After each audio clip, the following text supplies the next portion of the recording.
Hi friends, welcome back to my channel. இன்றைக்கி வீடியோவில் என்ன பார்க்க போகிறோம் அப்படின்னா, குழந்தைங்கள்லேருந்து பெரியவங்க வரைக்கும் எல்லாரும் சாப்பிடக்கூடிய ஒரு ஹெல்த்தியஸ்ட் சத்து மாவு வீட்டிலேயே எப்படி ப்ரிப்பேர் பண்ணுறது அப்படின்ற பற்றி தான் பார்க்க போகிறோம். நிறைய ஹெல்த் மிக்ஸ் மார்க்கெட்டில் கிடைக்கிது, இருந்தாலும் நம்ம வீட்டிலையே ப்ரிப்பேர் பண்ணால் நல்லா ஆரோக்கியமாக இருக்கும். ஸோ வாங்க ஃப்ரெண்ட்ஸ், இது எப்படி ப்ரிப்பேர் பண்ணுறது, இது யாரெல்லாம் சாப்பிட்லாம், இதோடைய பயன்கள் என்ன அப்படின்றத பார்க்கலாம். வீடியோக்குள்ளே போகிறதுக்கு முன்னாடி வீடியோக்கு கீழே இருக்க ரெட் கலர் சப்ஸ்கிரைப் பட்டனை ப்ரெஸ் பண்ணி சப்ஸ்கிரைப் பண்ணி வச்சுக்கோங்க. பக்கத்தில் இருக்க பெல் ஐக்கானை கிளிக் பண்ணிக்கோங்க. ஸோ தட் நான் போடுற எல்லா வீடியோஸோட நோட்டிஃபிகேஷனும் உங்களுக்கு வந்து சேரும். ஓகே ஃப்ரெண்ட்ஸ், இப்போ வீடியோக்குள்ளே போகலாம். இன்றைக்கி இருக்கிற அவசர காலகட்டத்தில் நம்ம நவதானியங்கள், பயிர் வகைகள் இதெல்லாம் எடுத்துக்கிறத மறந்துடுறோம்.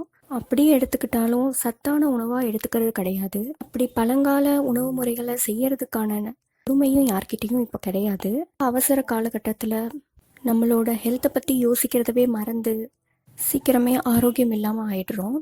என்னதான் நம்ம உணவுகள் எடுத்துக்கிட்டாலும் அடிஷ்னலாக ஒரு ஹெல்த் மிக்ஸ் பவுடர் யூஸ் பண்ணுறது ரொம்ப நல்லது. இந்த ஹெல்த் மிக்ஸ் பவுடர் செய்கிறதுக்கு தேவையான பொருட்கள் பார்த்திங்கன்னா, கேழ்வரகு 250 கிராம், கம்பு 250 கிராம், சோளம் 200 கிராம், மக்காச்சோளம் 200 கிராம், சம்பா கோதுமை 10 கிராம், பாசிப்பயிறு 10 கிராம், ஜவ்வரிசி 10 கிராம், வேர்க்கடலை 10 கிராம், முந்திரி 10 கிராம், பாதாம் 10 கிராம், பொரிக்கடலை 10 கிராம், சிகப்பரிசி 10 கிராம், ஏலக்காய் 5.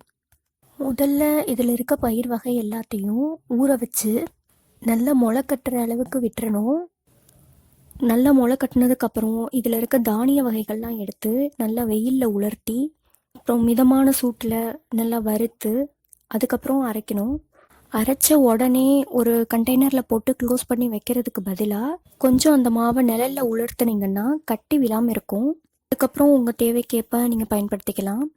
இந்த சத்து மாவில் நவதானியங்கள்லாம் இருக்கிறதுனால calcium, beta carotene, fibre, sodium, magnesium இப்படி பல சத்துக்கள் நமக்கு கிடைக்கும். இதை ஹார்ட் பேஷண்ட்ஸ், டயபெட்டிக் பேஷண்ட்ஸ்னு யார் வேணாலும் சாப்பிட்லாம். 6 மாத குழந்தையிலேருந்து 20 வயது முதியவங்கள் வரைக்கும் எல்லாருமே சாப்பிட்லாம். பொதுவாக வேலைக்கு போகிறவங்களுக்கு காலையில் டிஃபன் எடுத்துக்கிறதுக்கான நேரம் இருக்காது. அப்படி இருக்கவங்க இதை ஒரு ஸ்பூன் எடுத்து கூழ் மாதிரி காய்ச்சி குடிச்சிட்டு போயிடலாம். ரொம்ப ஹெல்த்தியாகவும் ரொம்ப சத்துள்ளதாகவும் இருக்கும். சத்து மாவில் கூழ் காய்ச்சும் போது உப்பு சேர்த்துப்பாங்க சிலர். முடிஞ்ச வரைக்கும் உப்பு சேர்த்துக்காமல் சாப்பிட்றது நல்லது. இதுக்கு பதிலாக பனை வெல்லம், கருப்பட்டி இது மாதிரி இருக்க பொருட்களை சேர்த்துக்கலாம். ஆனால் வெள்ளை சக்கரை சேர்த்துக்க கூடாது. ஈவினிங் டைம் ஸ்நாக்ஸுக்கு கொழுக்கட்டை, லட்டு இந்த மாதிரி செஞ்சும் சாப்பிட்லாம். மோரில் கலந்து குடிக்கலாம். இதை கொஞ்சம் கெட்டியாக காய்ச்சி பட்டரில் தடவி, தோசையில் தடவி இந்த மாதிரியும் சாப்பிட்லாம். முக்கியமாக டயபெட்டிக் பேஷண்ட்ஸுக்கு இது ரொம்ப ரொம்ப நல்லது. காரணம் என்னன்னு பார்த்தீங்கன்னா, இதில் நம்ம வெள்ளை சர்க்கரை சேர்க்கறது கிடையாது. இயற்கையான தானியங்களை தான் நம்ம சேர்க்குறோம். பனை வெல்லம் தான் சேர்க்குறோம். டயபெட்டிக் பேஷண்ட்டுக்கு எந்த ஒரு ப்ராப்ளமும் இருக்காது. நல்ல செரிமானம் இருந்தாவே டயபெட்டிக்ஸ் வராது. செரிமான சக்திக்கு இது நல்லா ஹெல்ப் பண்ணும், நல்லா பசிக்கும்.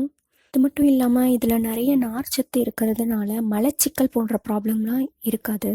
மார்க்கெட்டில் கிடைக்கிற மிக்ஸ் பவுடரை வாங்கி நம்ம சாப்பிட்றதுக்கு பதிலாக நம்ம வீட்டிலையே சத்தாக இயற்கையாக செஞ்சு சாப்பிடலாம். இந்த வீடியோ உங்களுக்கு யூஸ்ஃபுல்லாக இருந்துச்சுன்னா லைக் பண்ணுங்கள், கமெண்ட் பண்ணுங்கள், ஷேர் பண்ணுங்கள். மறக்காமல் நம்ம சேனலை சப்ஸ்கிரைப் பண்ணுங்கள். தேங்க்ஸ் ஃபார் வாட்சிங்.